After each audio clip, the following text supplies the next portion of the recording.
So, it has come to this very day. It is officially my 1 year anniversary of doing my Shootaround gaming system. So, I'm not talking about, I literally started this on Mari's birthday, but just kind of to experiment some stuff like the timer and all that. Those are just what you may arguably call preseason exhibition kind of games, just for a tryout. And then got to May, late May, got to develop it a little bit more. And then come June as well, trying out different kinds of activities. And then, little did I know, I think right when, when Mari started to disappear from social media, and then a boss, had his surgery and was trying to heal. He wasn't around for a while.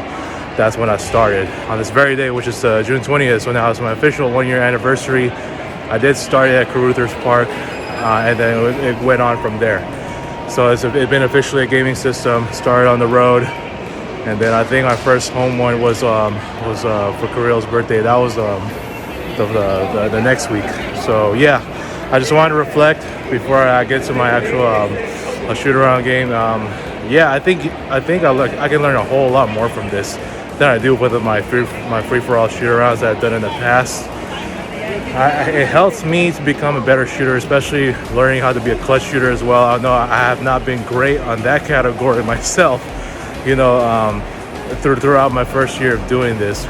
But as it goes on, especially when I come up with more different activities, I may get better. Lately, I've been pretty clutch, so I don't want to say that I have never been.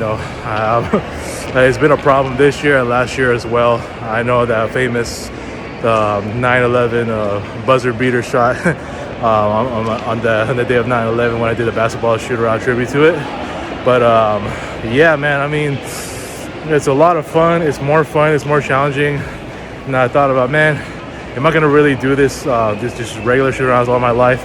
And as I watched some of my older ones, I feel like I was missing a few elements that I haven't done in on these games, and that is a lot of offensive rebounding and just some of my own real freestyle kind of, just messing around with the dribbles and making these silly ass layups and all that shit, So a lot of that's been lost because I feel like all these games I've been doing now, especially this year alone, I feel to be a little bit more disciplined and fundamental. You know what I mean? It's just like whenever you have a timer, and that's usually you're going to be under pressure to try to meet your goal, your target score.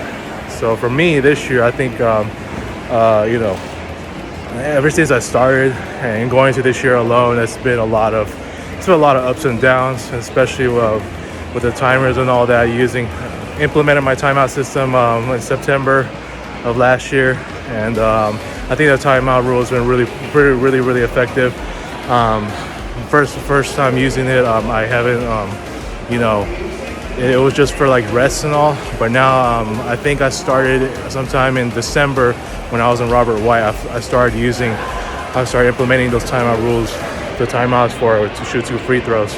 And then just earlier this year, I think it was around April or March. I think it was in April, yeah. In April, where I can choose either to do 2 free throws or shoot 1 3.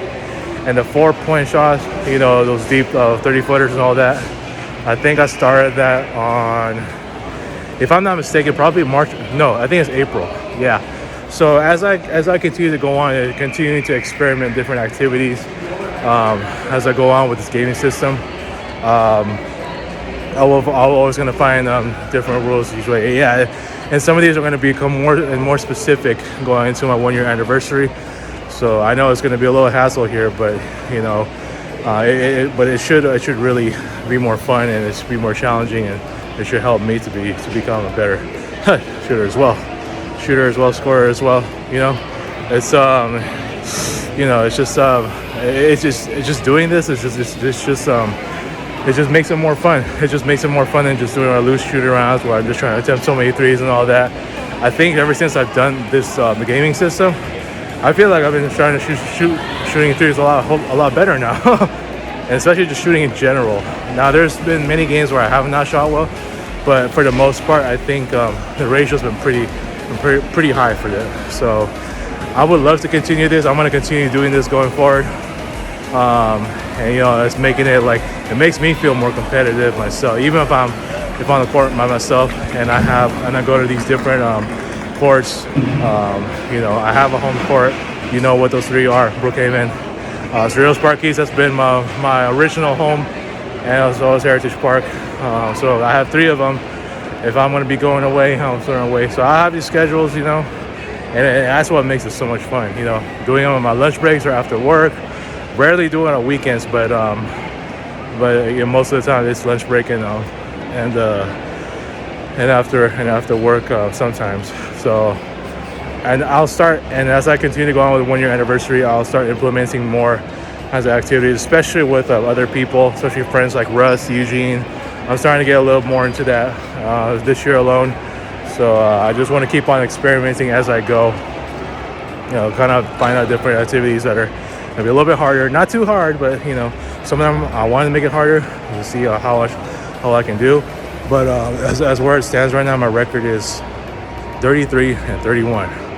Wow, what a way to to finally go over 500 just recently, right before the 1 year anniversary. So yeah, I just want to continue.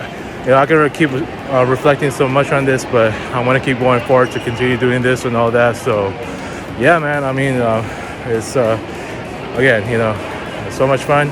And now I'm going to start my 1 year anniversary here in Caruthers Park, the same place where I actually started it. So I imagine that's going to be a little bit tougher, and I expect that to be tough because, you know, it's a 1 year anniversary, and I got to live up to my expectations for that. So